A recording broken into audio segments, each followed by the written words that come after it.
주님께 감사하십니까? 이 마음 변치 않았으면 좋겠습니다. 할렐루야!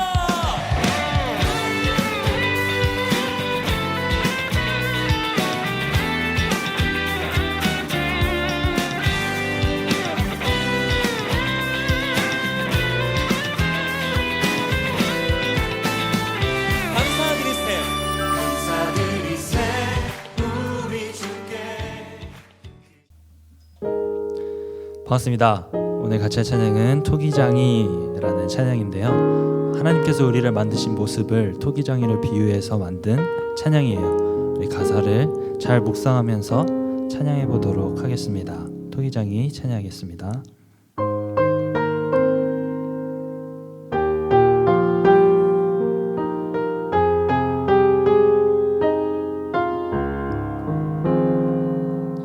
진흙 같은 나를 창조의 손이 빚어 아름다운 그릇 삼아 주시네.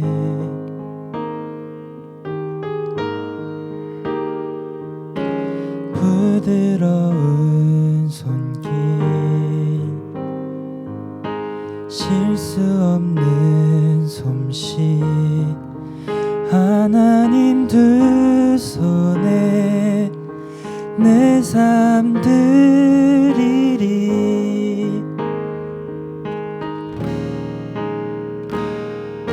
주는 토기장이 나는 주의 진흙.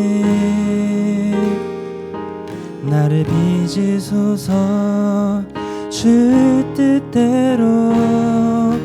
나를 향한 주의 완전하신 계획 흠과 티도 없는 예수 닮게 하소서.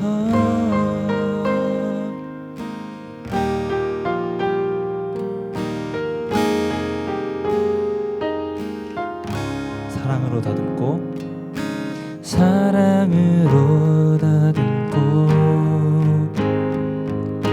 자비로 날 만져 의롭게 하시네. 날 인도하시네.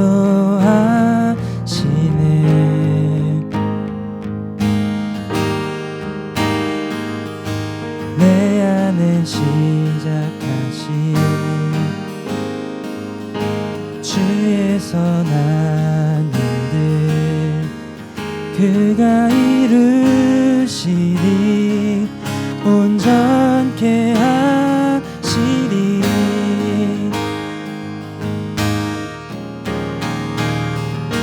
주는 토기장이 나는 주의 진흙. 나를 빚으소서 주 뜻대로. 나를 향한 주의 완전하신 계획 흠과 티도 없는 예수 닮게 하소서.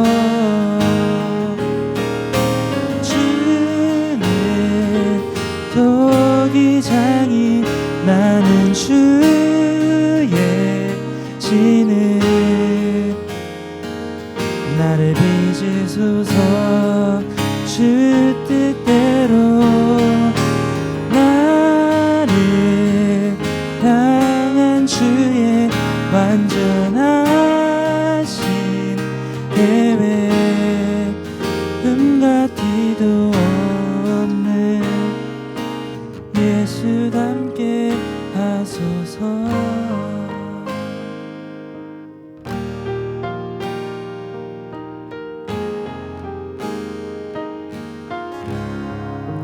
아멘. 기도하겠습니다. 우리를 빚으시고 우리를 만드신 하나님 아버지, 하나님께서는 그 누구보다 우리를 더 잘하심을 우리가 잘 알고 있지만 우리가 때론 하나님께 나의 삶을 맡기지 못하여 내 힘으로 살아가려 하고 그렇게 미련한 날들을, 후회스러운 날들을 보내왔음을 하나님 앞에 고백합니다. 하지만 이제부터 하나님께 내 삶을 온전히 맡길 때 하나님께서 우리의 그 지난 날들조차 선한 길로 인도하여 주실 줄 믿사오니 하나님께 우리의 모든 삶을 맡겨드리며 살아갈 수 있는 지혜와 믿음 허락하여 주시옵소서. 감사드리며 예수님의 이름으로 기도드렸습니다. 아멘.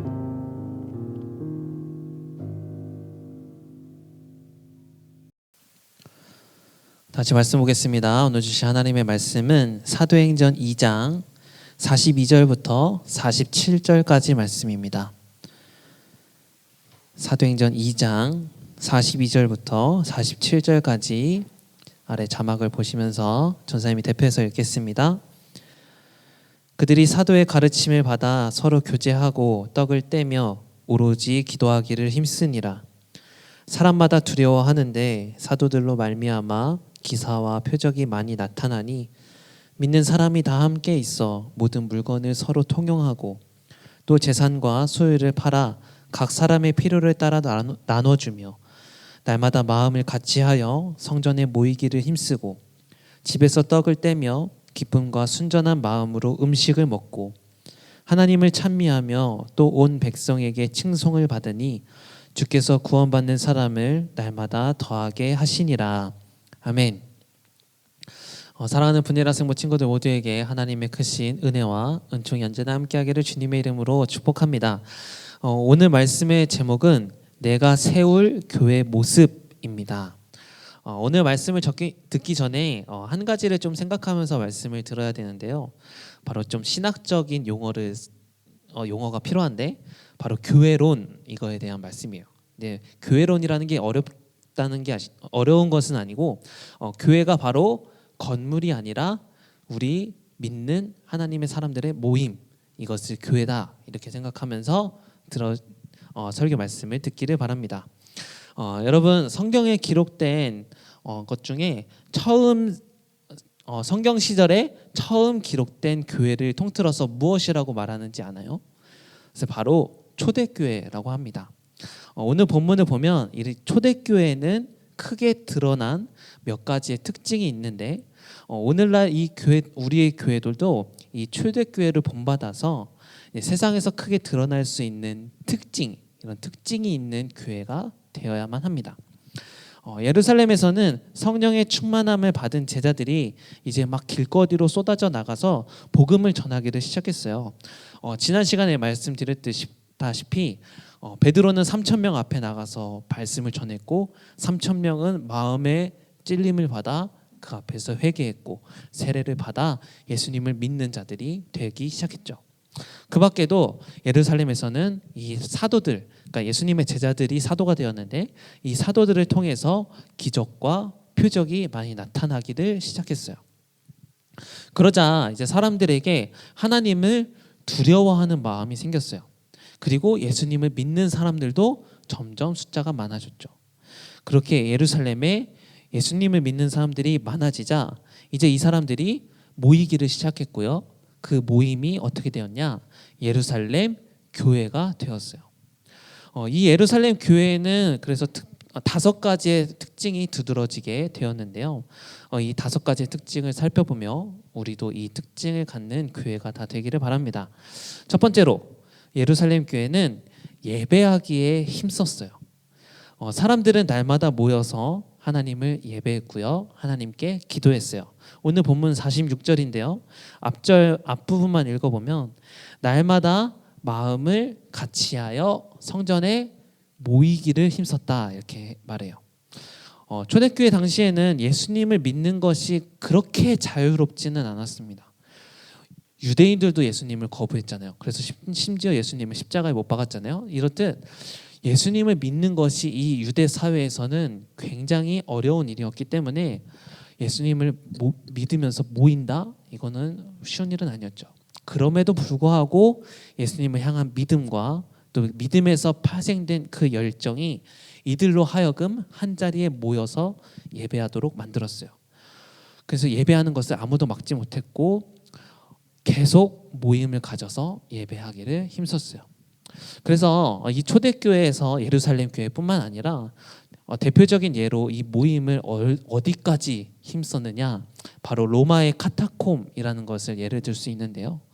핍박이 점점 심해져도 예수님을 향한 그 믿음과 열정으로 모이기를 힘썼던 그 로마의 카타콤, 지하 몇십 층까지 막 굴을 파면서 그 신앙을 지키기에 힘썼다. 그것을 대표적인 예로 들 수 있죠. 이렇듯 초대교회는 또 예루살렘 교회는 하나님 앞에서 모이기에 힘쓰는 특징을 가졌어요. 두 번째로 예루살렘 교회는 사도들의 가르침을 받았어요. 42절의 말씀을 보면 그들이 사도의 가르침을 받아 서로 교제하고 떡을 떼며 오로지 기도하기를 힘쓰니라 이렇게 말을 하는데요. 하나님께서 예수님을 통해 우리를 위해 하신 일에 대해서 사도들을 통해서 많이 가르치게 하였고 이때부터 신약 성경이 많이 쓰이기 시작했어요. 그래서 성도들은 이 편지들을 통해서 많이 배우기도 했죠. 그래서 사복음서 외에 많은 서신들 그것으로 가르침을 받고 또 목소리를 내어가며 많은 가르침을 전했고요. 성도들은 그 가르침을 받아들여서 예수님을 영접하고 또 이단들은 배척하고 그거에 대해서 분명한 선을 갖는 일들이 많이 이루어지게 되었어요. 세 번째로 이 초대교회는 성도들이 서로의 집에서 모이기를 시작했고요. 또 떡을 떼며 기쁨과 순전한 마음으로 함께 음식을 먹었다 이렇게 말을 해요. 아까 읽었던 46절의 말씀을 후반부를 보면 집에서 떡을 떼며 기쁨과 순전한 마음으로 음식을 먹고 이렇게 말을 해요. 여기서 음식을 먹었다라는 말은 단순히 밥만 먹었다는 이야기는 아니에요. 위로가 필요한 사람에게는 함께 위로하고요.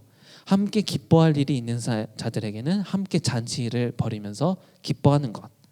이런 감정의 공유, 위로가 필요하고 슬픔과 기쁨을 같이 공유하면서 이런 감정만 공유한 것이 아니라 영적으로도 교제를 했는데요. 무슨 힘듦이 있는지 또 어떤 영적인 깨달음을 가졌는지 이런 식탁의 교제를 통해서 영적인 모임을 통해서 삶에서 느낀 영성을 막 나누는 시간을 가졌다는 거예요. 네 번째는 성도들 사이에서 친밀한 교제가 이제 이루어지다 보니까 서로의 형편을 알게 되었어요. 그래서 이제는 저 사람이 저게 부족하대. 그럼 내가 이거를 채워줬으면 좋겠어.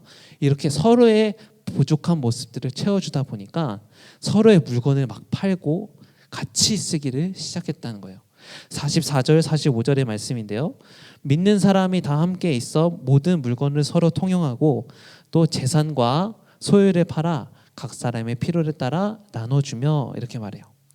이처럼 초대교회 성도들은 예수님을 영접한 후에 삶이 변화되어서 헌신으로 가득한 삶을 살기 시작했다. 이것을 알 수 있습니다. 마지막 다섯 번째 특징으로 초대교회는 구원받는 사람들의 수가 날마다 더하여져 갔다. 이렇게 말해요. 47절의 말씀인데요. 하나님을 찬미하며 또 온 백성에게 칭송을 받으니 주께서 구원받는 사람을 날마다 더하게 하시니라. 아멘. 하나님을 찬양하고 사람들에게 칭찬을 받고 사람들과 교제하기에 힘쓰니까 하나님께서 기뻐하시면서 이 초대교회 가운데 부흥을 날마다 더하게 하신 거예요. 이처럼 초대교회에 나타난 이 다섯 가지의 특징은 오늘 우리에게도 나타나는 특징이 되어야 합니다. 우리 참평학교회, 우리 분일 학생부가 그리고 여러분 자신이 이 다섯 가지의 특징이 드러나는 교회가 되기를 바랍니다. 이 땅에 교회가 세워지고 예수님이 우리를 교회로 부르신 이유는 이 다섯 가지의 특징을 우리로 실천하라고 부르신 거거든요. 예배하기에 힘쓰는 우리, 가르치고 배우기에 힘쓰는 우리, 함께 교제하는 데 힘쓰는 우리, 서로의 필요를 채워줄 줄 아는 우리가 이 시대를 교회를 다니면서 부흥을 경험하게 되는 우리, 이것이 되어야 합니다. 그런데 이런 다섯 가지의 특징이 우리 안에 드러날 수 있는 방법은 우리가 인위적으로 어떤 행위를 하면서 특징을 만들어내야 되는 것은 아니에요. 바로 어떻게 하냐? 성령님을 우리가 인격적으로 만나기를 시작한다면 우리는 자연스럽게 이 예루살렘 교회, 초대교회에서 나타났던 이런 특징이 우리 안에도 나타날 수 있게 된다는 거예요.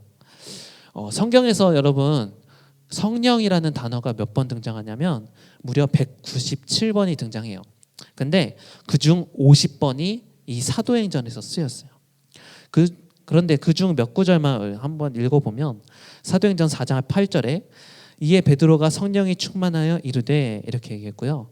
사도행전 7장 55절 스데반이 성령이 충만하여 하늘을 우러러 주목하여, 사도행전 8장 29절 성령이 빌립더러 이르시되, 사도행전 13장 9절 바울이라고 하는 사울이 성령이 충만하여 그를 주목하고, 이렇게 계속 성령이 충만하고 성령에 사로잡힌 자들, 대표적으로 아까 읽었던 베드로, 스데반, 빌립, 바울, 이 사람들은 성령을 받고 나니 삶이 변화가 되었어요.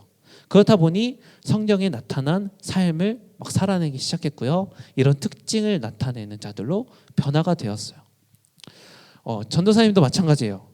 물론 초대교회에서 나타난 특징이 전도사님을 통해서 여러분에게 얼만큼 전달되었는지는 모르겠지만, 만약 전도사님도 성령님과 인격적으로 날마다 교제하지 않았다면 지금 여러분을 향한 열심을 내지 못했을 거고 이 자리에서 설교하고 있지 못했을 거예요. 그래도 날마다 전사님도 부끄럽지만 성령님과 교제하기로 힘쓰면서 기도하고 훈련하며 묵상을 하고 있거든요. 그래서 조금이라도 믿음의 보연을 여러분 앞에서 보이려고 노력하고 있기 때문에 지금 이 자리에서 설교하고 있는 거예요.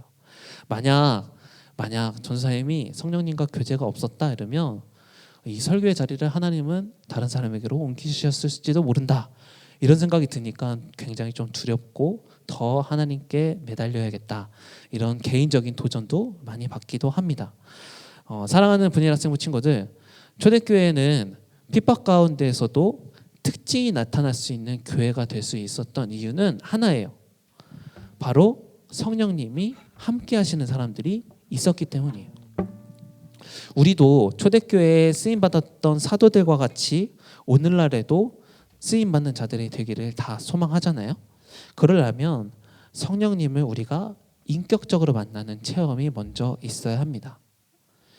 성령님을 사모하십시오. 성령님을 만나기를 간절히 기대하십시오. 그러면서 기도하십시오. 이 예배에 참석하고 있는 선생님들과 부모님들, 또 믿음의 선배들도 이 분이엘 학생부의 성령 체험을 위해서, 또 이 나라 청소년들의 성령님을 만나는 것에 함께 중보하며 기도해 주시기 바랍니다. 왜냐? 성령을 받아야 변화되고요. 성령을 받아야 이 세상이 바뀌거든요. 바라기는 우리가 성령님을 인격적으로 만나서 사도들이 가르치고 떡을 떼며 모이기를 힘쓰고 이런 특징이 나타났던 것처럼 우리 분이엘 학생부도 성령을 받는 것에부터 시작되어 하나님께서 주시는 그 은혜로 두드러진 특징이 많이 나타나지는 개개인들, 분이엘 학생부, 이 참평학교의 이 나라 모두가 되기를 소망합니다. 그것을 사모하면서 그런 날이 어서속히 올 것을 기대하면서 날마다 모이기에 힘쓰고 성령님과 함께 교제하며 성령님의 은혜를 경험하는 친구들이 다 되기를 주님의 이름으로 축복합니다. 함께 찬양하려고 하는데요. 영원한 사귐으로라는 찬양이에요. 성령님과 함께 영원한 사귐을 갖고 그 성령님의 일하심을 따라 두드러진 특징이 우리 안에서 솟구쳐 나오는 그런 자들이 되기를 소망하면서 찬양하려고 하는데, 이 찬양한 후에 함께 기도할 것도 성령님 내게 함께 해주세요. 그 기도 제목을 가지고 잠깐 기도하는 시간을 갖도록 하겠습니다.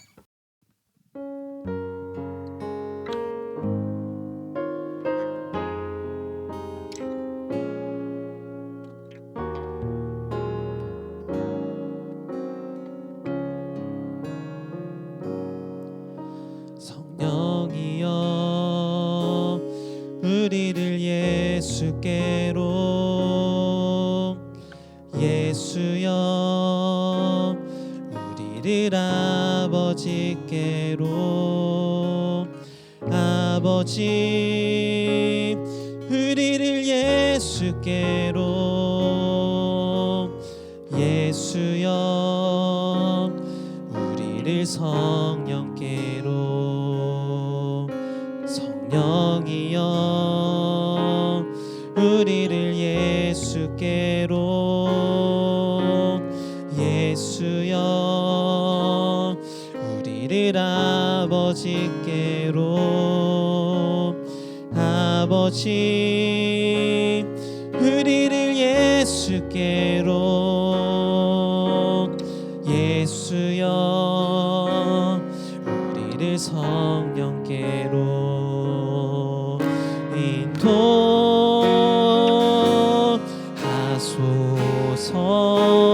인도하소서 그 친밀한 사랑으로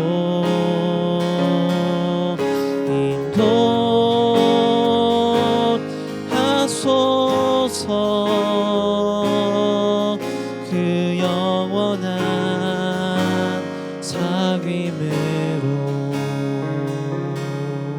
다시 한번 찬양하겠습니다. 성령이여 우리를 예수께로 예수여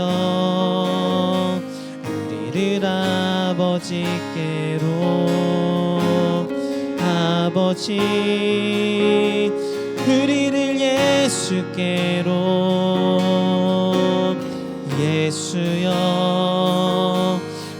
우리를 성령께로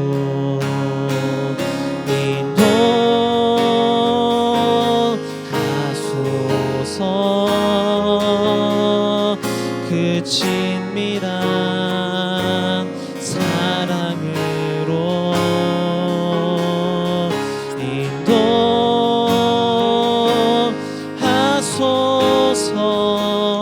인도하소서 그 영원한 사귐으로 인도하소서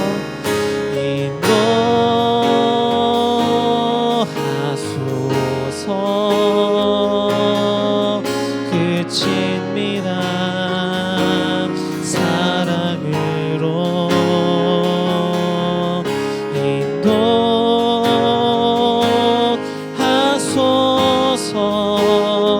인도하소서 그 영원한 사기. 성령을 사모하며 우리 잠깐 기도하며 나가겠습니다. 성령님, 우리가 성령님의 은혜가 아니면 삶이 변화될 수 없음을 우리 성령을 통해서 배우게 하시니 감사합니다. 초대교회에 일어났던 부흥의 역사가, 초대교회에 일어났던 모임의 역사가 성령님의 인도하심 가운데 일어났음을 오늘 말씀을 통해 깨달았사오니 우리가 부흥에 참여하며 모이기에 참여하며 성령님을 통해 변화되는 데 참여하는 우리 모두가 되기를 위해 이 시간 우리에게 성령을 허락하여 주시옵소서. 그녀의 학생부 친구들 모두가 성령의 감화감심으로 변화되고 그래서 삶이 바뀌며 주님께 더욱더 나아가는 데 힘쓰는 자들로 변화되는 삶이 성령님과 함께 있을 때 일어나는 것을 깨닫고 성령의 충만한 가운데서 역사되고 성령의 충만한 은혜를 경험하는 그녀의 학생부 다 될 수 있도록 인도하여 주십시오. 더 나아가 이 나라 이 민족 모든 청소년들도 성령의 충만한 가운데서 변화되어지고 주님께 쓰임받는데 더욱더 나아가는 학생부 될 수 있도록 인도하여 주시옵소서. 주님, 우리는 연약합니다. 성령님의 역사하심이 없이는 우리의 삶이 변화될 수 없음을 깨닫습니다. 초대교회에 일어났던 부흥의 역사가 성령님을 인격적으로 만났을 때 일어났던 것을 우리가 기억하며 우리의 삶 가운데 성령님 찾아와 주사 오늘도 이 시대에도 부흥의 역사가 일어나고 그 부흥에 참여하는 우리 분야라 생부 친구들 다 될 수 있도록 인도하여 주시옵소서. 성령님께서 채워주실 줄 믿고 감사드리며 예수님의 이름으로 기도드립니다. 아멘.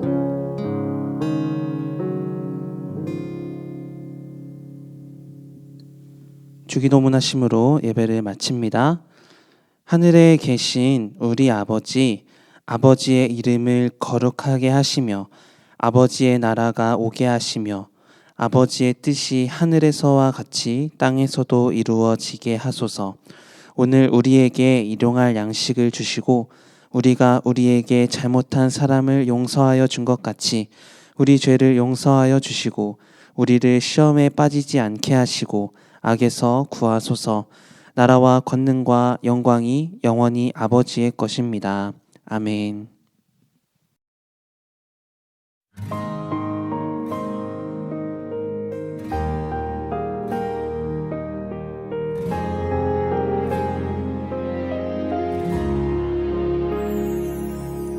진흙 같은 나를 창조의 손이 빚어 아름다운 그릇 삼아주시네.